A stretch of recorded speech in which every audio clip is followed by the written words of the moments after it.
Assalamualaikum warahmatullahi wabarakatuh. Sebelum kita mulai cerita malam ini, marilah kita berdoa semoga yang mendengarkan selalu dilindungi oleh Allah Subhanahu wa taala, diberi kesehatan, rezeki yang berkah, dan dijauhkan dari segala mara bahaya, baik yang tampak maupun yang tak kasat mata. Inilah Kabut Story, tempat di mana kisah horor menjadi misteri yang hidup di tengah malam. Jadi begini ceritanya. Pak Samin, seorang penjual sate keliling, berjualan di sore hari menjelang maghrib. Tapi hari itu terasa begitu sepi, tidak ada satupun yang membeli satenya. Matahari mulai turun, mendekati waktu maghrib. Saat itu, Pak Samin mendorong gerobaknya di jalan penghubung antar dua desa. Langit yang tadinya hanya mendung, kini berubah gelap dan hujan deras tiba-tiba turun. Hari ini sepi banget, belum ada yang beli, mana hujan lagi. Aduh, gimana ini? Gumamnya dengan cemas. Dia segera mencari tempat berteduh. Tak jauh di depan, ada sebuah warung tua yang tampak sudah lama tak dipakai. Dengan cepat, dia mendorong gerobaknya menuju warung kosong itu dan menunggu hujan reda. Suasana di sekitar sangat sunyi, hanya terdengar suara hujan. Tak lama kemudian, muncul seorang perempuan muda dari kejauhan. Pakaiannya basah kuyup dan wajahnya tampak pucat. Perempuan itu berjalan perlahan menuju warung tempat Pak Samin berteduh. "Pak, jual sate ya?" tanya perempuan itu dengan suara lirih. Hampir tak terdengar di tengah hujan deras. Pak Samin mengaku terkejut ada seseorang yang datang di tengah hujan lebat seperti ini. "Iya Neng, mau pesan berapa tusuk?" tanya Pak Samin, mencoba ramah meskipun hatinya sedikit gelisah. 10 tusuk saja Pak, tapi di sini dingin sekali. Kalau Bapak mau, bisa ikut saya ke rumah. Rumah saya dekat, bisa berteduh dan lebih hangat. Saya juga bisa bikin teh buat Bapak, ajak gadis itu sambil tersenyum tipis. Pak Samin ragu sejenak. Wajah gadis itu terlihat sangat pucat, tapi dia tak ingin berpikiran aneh-aneh. Ditambah lagi hujan tak juga mereda, dan tubuhnya mulai kedinginan. Akhirnya, dia memutuskan untuk mengikuti gadis itu. "Baiklah Neng, kalau memang dekat Bapak ikut." Mereka berjalan melewati jalan setapak yang semakin gelap. Setelah beberapa menit, mereka tiba di sebuah rumah tua yang terlihat masih cukup terawat di tengah hutan kecil. Pak Samin memperhatikan rumah itu dengan seksama, meskipun ada perasaan ganjil yang menggeliti hatinya. "Silakan masuk Pak, Bapak bisa bakar satenya di sini," ucap gadis itu sambil mempersilahkan Pak Samin masuk ke halaman rumah. Di bawah sebuah pohon besar, ada tungku kecil untuk membakar sate. Pak Samin langsung menyalakan bara api dan mulai membakar sate pesanan gadis itu. Asap sate mulai mengepul dan aroma daging panggang menyebar di udara. Sementara itu, gadis tersebut hanya berdiri diam di dekat pintu rumah, memperhatikan Pak Samin dalam diam tanpa banyak bicara. Setelah sate matang, Pak Samin menyerahkan satenya. "Ini Neng, sudah jadi. Mau makan di sini atau di dalam?" Perempuan itu hanya tersenyum. "Di dalam aja Pak, biar saya buatkan teh dulu." Pak Samin pun mengikuti gadis itu masuk ke dalam rumah. Begitu masuk, Hawa dingin langsung menyambut. Rumah itu tampak lebih tua dari luar. Ruang tamu yang luas dengan perabotan kayu kuno dan lampu minyak yang menerangi ruangan dengan cahaya remang. "Silakan duduk, Pak. Biar saya buatkan teh," ucap gadis itu sambil beranjak ke dapur. Pak Samin duduk, merasa sedikit aneh dengan suasana rumah itu. Tapi karena kelelahan, matanya mulai terasa berat. Tak lama kemudian, gadis itu datang membawa sangkir teh panas dan meletakkannya di meja. "Ini tehnya, Pak. Minum dulu biar hangat." Pak Samin tersenyum tipis dan meneguk teh itu. Hangatnya teh membuat tubuhnya merasa lebih nyaman.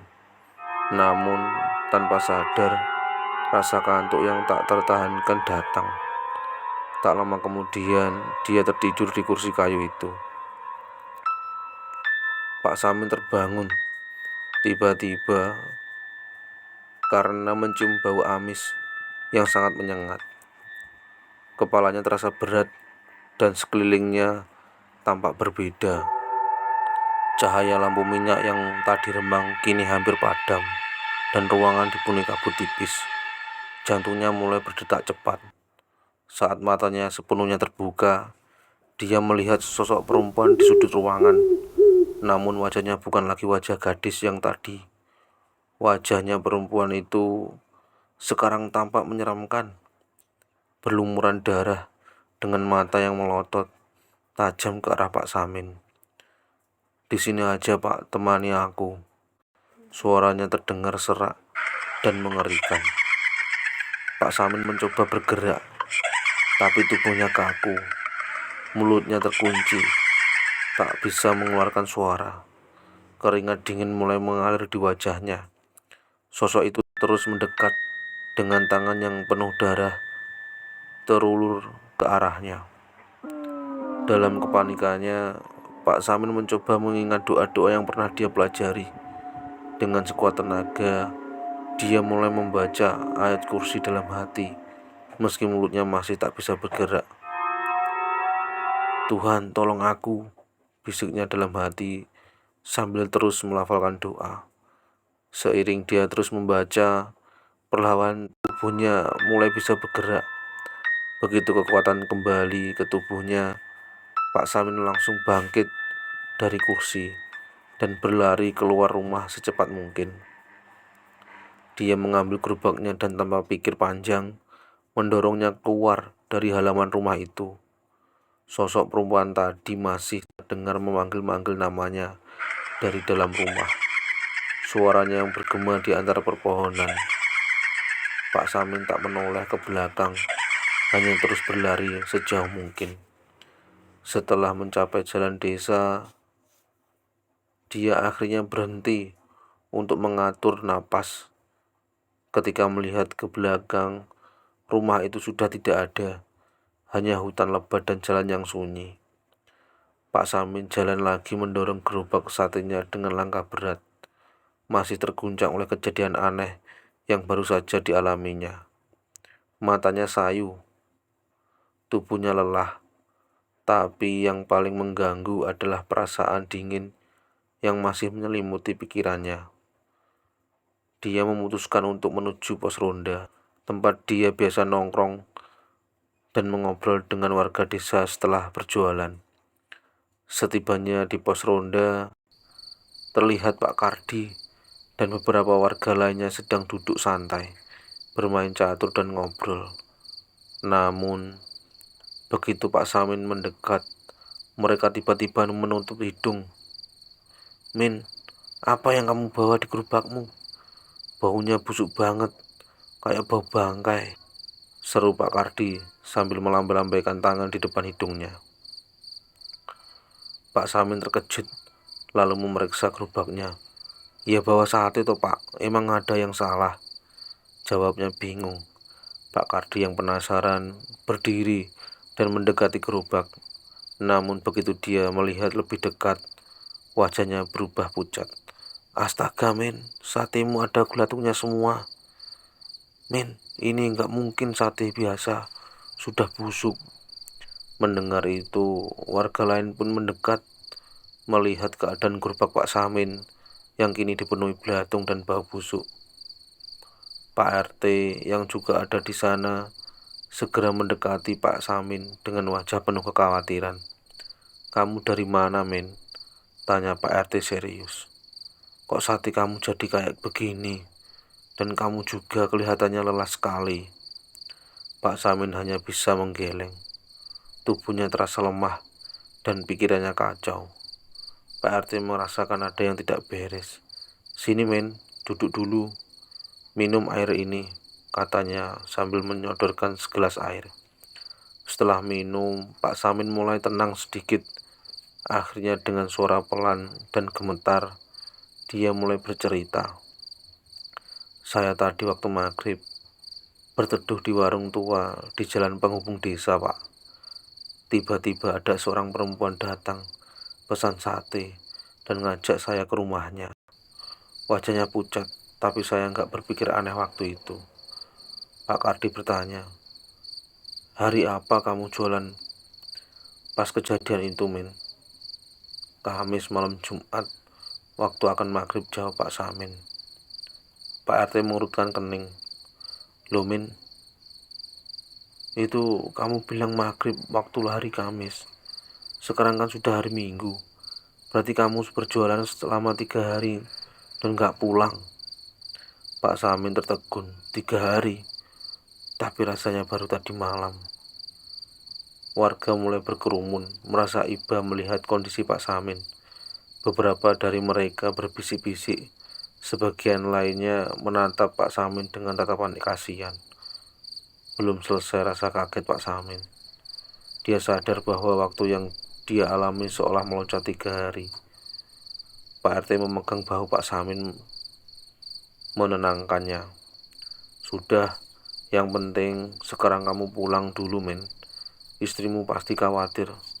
Kemarin istrimu mencari menanyakanmu pada orang-orang yang ada di sini. Kami semua sempat mencari-cari, tapi nggak ada yang tahu kamu kemana." Akhirnya Pak RT dan beberapa warga lain membantu Pak Samin pulang.